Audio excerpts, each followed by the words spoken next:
Alright, what is going on, everybody?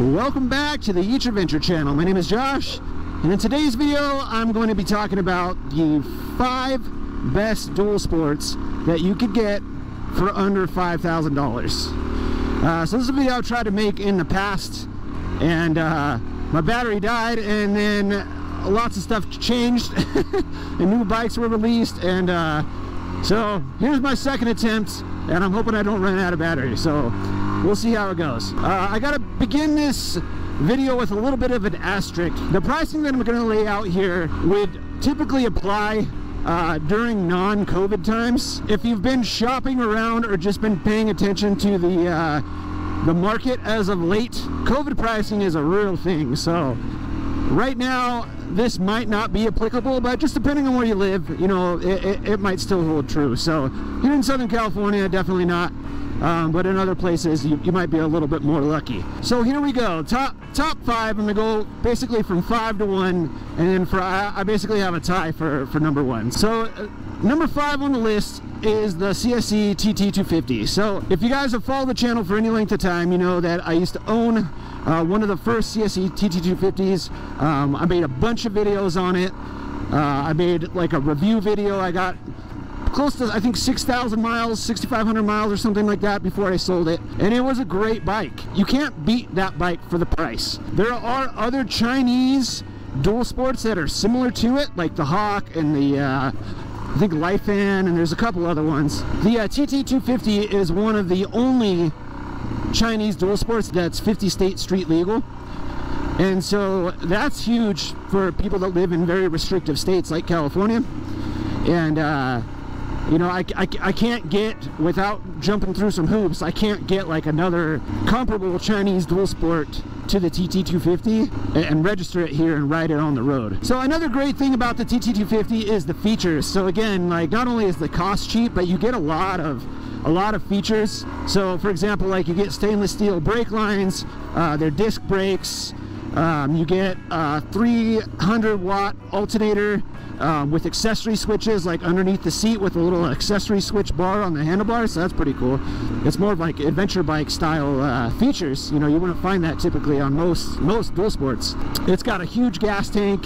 It gets really good gas mileage, and then the engine is a clone Honda engine of the Honda CG engine. The engine was designed for developing markets, and it's ultra reliable, and I mean, it's so reliable that it doesn't even have like an oil filter. It just has like a little oil screen, and when you change the oil, you just pop the screen out, dump the oil, clean off the screen, put it back in, and you're done. It's like the simplest engine to work on. And like I said, it's ultra reliable. I never had a problem with the mechanical functionality of it. I had a few issues that I did discuss in the review video that I did for it, but they're not deal breaker issues by any means. And CSC as a company, you cannot beat their customer service. There's very few companies that provide the level of customer service that CSC does, and so you get a huge win there. It's a very cheap and practical way to get into the world of dual sport. Like I said, you know, a lot of people feel that you do get what you pay for, and you do need to spend money on a more expensive bike, and I think in this case I disagree with that sentiment. It's a good bike. It's not a race bike. People that I know that have bought it because of my positive reviews and things like that loved it for what it was. So if you're expecting a KTM or even a DRZ, it's not that bike. But if you're expecting something like right here, like, it would be a perfect bike for this kind of ride. So number 5, CSC TT250. Number 4 on the list. So this is actually a bike I don't have any experience with, because it's the newest bike out of all of them. Based on my experience with the TT250 and what I know about the bike and what I know about other 230s like my TTR230, I should have a fairly solid understanding of the bike and why I'm kind of recommending it in the number 4 spot. And that is the new KLX230S.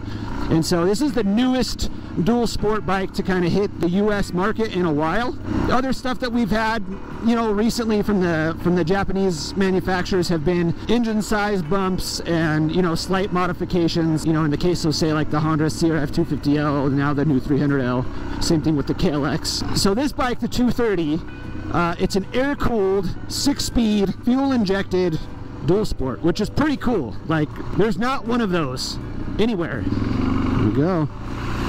Woo-hoo-hoo! Yeah, so like I said, not only is it the newest of the bunch, but it's also the cheapest. It comes in at right around $4,600. It's pretty cheap in the modern dual sport world, where a lot of bikes are 10 grand plus. You know, it is a 230, but I have a soft spot for the 230s. The TT250, like I said, is kind of a 230cc engine. I have a Yamaha TR230, and the thing is, like, if you've ridden a 230, then you know exactly what I'm talking about. There's just so much fun. Like, the engine has enough power to do what you want it to do, but it's not powerful enough to really be intimidating, and you can get pretty crazy with it if you want to, but it's just a really fun trail bike. It's also available with dual purpose ABS, which is something cool. I've never really seen that before, especially on such a small bike. Most people disable ABS for off-road scenarios, but you know, for the beginner rider that's going to be spending their time on and off-road, and they haven't really developed that off-road skill, you know, something kind of that assists in off-road riding, I think that's pretty cool. All right, so the third bike on the list at the number 3 spot is the Suzuki DR200. So beware of DR200. The DR200 should really need no introduction, but those that aren't familiar with it, it's Suzuki's 200 model. It's a carbureted 5-speed air-cooled motor, and it's been around since like the 80s, sometime in the 80s. It is a workhorse of a bike, for sure. If you really want to get like technical and geeky about it, go watch what Gabe from Torture Test magazine did before he raced his DR200 in the 24-hour endurance race at Glen Helen in the Ironman class, and came in 2nd place. So definitely go check that out if you haven't seen it. But he kind of goes over the you know, the characteristics of the engine and how and why it is a really good engine actually for a 200. So that's pretty cool. All right, so the next bike on the list is another 200. That would be the Yamaha TW200. And the TW200 is the bike with the big fat tires on it. So it's the bike that looks the funkiest out of all of them, but is probably the most unique because of that feature alone. TW200 comes in around $4,700 as well, and it's a 5-speed air-cooled carbureted motor that's also been around since the 80s. The TW stands for Trail Wing. It's a very trail-oriented dual sport. It's got the nickname of Mountain Goat because it's just a little tractor. Like, it will tractor basically through anything. I know a couple guys that ride TW200s. I know people that used to own TW200s, and everybody that I know that owns one loves it, and everybody that I know that had one before and has gotten rid of it regrets getting rid of it, because it's just such a fun bike to ride. It's got a really low seat height. I think it's somewhere around like 31 inches or something like that. It's really low, so it's very unintimidating for a new rider. And then those wheels, because they're so large, it really makes its ability to tractor through stuff and just kind of roll over objects that like a beginner rider, like if you get like kind of tunnel vision when you start like looking at things. You know, a lot of people have said like riding the TW200 is almost kind of like riding like a 2-wheeled quad, because it just rolls over and just plows through everything. And so you'll see people taking these TW200s like in places where they probably shouldn't go. Like, you'll see them on group rides, keeping up with like the guys on the KTMs. It's one of the most unique bikes I think that I've ever seen, and I would love to have one someday. I think it'd be a really fun, just kind of an extra bike to have to hit the trails with and just kind of cruise around and putt around on. All right, and that brings us to our number 1 spot. And our number 1 spot, we're actually gonna do a tie. I have a tie for the number 1 spot. And the reason why I have a tie for the number 1 spot is because there's no other bikes left actually that have an MSRP under 5,000. And so, like I said, when I started this video, I prefaced it with the fact that normally you could get this price in a non-COVID pricing time. And so these next 2 bikes, even though they're a couple $100 over 5,000, in a normal time, especially if there's leftover dealer stock, you should be able to get either one of these for less than $5,000 out the door. And so for the first bike on the tie for the #1 spot would be the Yamaha XT250. And so the XT250 is another dual sport that's been around for a while. It replaced the XT225, which actually has the same engine that my TTR230 has. And it replaced that with a 250cc air-cooled, originally it was carbureted, but now it's a fuel-injected 5-speed motor. A lot of people say they prefer the older 225 engine. Having ridden both, I can't really agree or disagree with that, other than the fact that the 225 did have a 6-gear, and the XT only has 5.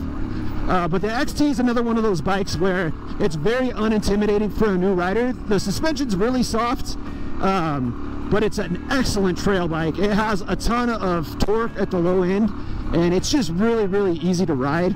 It also has a really low seat height too, so it's really easy to learn and practice on, and it just feels, it's more of a trail bike than it is like a bigger dual sport that you want to ride on the highway. So this is where the differentiating factor is going to be between these two bikes. If you want to spend more time in the dirt just riding trails, XT250 hands down is the way to go. You might outgrow it someday, but for riding like this, if this is all that you're going to do and you're not going to get into really hard technical riding, it's perfect for this. And it's even perfect for like the more flowy, kind of like intermediate rated trails, I guess you could say. XT's around like $5,200–$5,300. So like I said, in a non-COVID pricing time, you should be able to get that for less than five grand out the door. The second bike on the list is one that I used to own, even though it's got a slightly larger displacement now, and that is the Honda CRF 300L. CRF 300L, CRF 200L, or 250L is a great dual sport bike. I would argue that it's probably one of, if not the best, 50/50 dual sport bike. If you're going to spend equal amounts of time in the street, equal amounts of time in the dirt, just because it's so versatile. It's a bit on the heavy side, but unlike the DRZ, which I don't really care for like its street characteristics, the CRF 250L feels awesome on the road. And not only that, but it also has like really, really long maintenance intervals. So the maintenance intervals for the CRF 300L are like 8,000 miles between oil changes. So it's an awesome machine. It's a little bit undersprung for its weight, I think, but they did address the weight a little bit in the 300L, so they brought it down. I think it's below 310 now, which is pretty cool. Most recently, like I said, it's the 300 now, so they replaced the 250 motor with the 300 motor to give it some more power and extra displacement, and supposedly more grunt on the bottom end. That's what the CRF 250L really lacked, was that bottom end grunt. And now that it has the 300 engine, I really want to get my hands on one. Actually, I'm honestly considering getting the 300L Rally as like an adventure bike, just because I feel it's the perfect adventure platform. Because, you know, for true adventure riding, like, you want something that's the lowest maintenance as possible, and you can't really get much low maintenance than 8,000 mile oil change intervals. That's just crazy.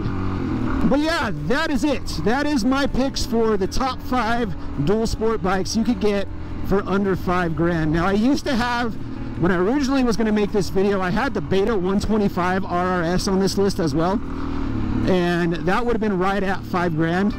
But they discontinued that, I think, in 2019, and there hasn't been a replacement model announced, even though I know that they're working on one. And from what I've seen, it looks pretty cool, but I am not sure if it is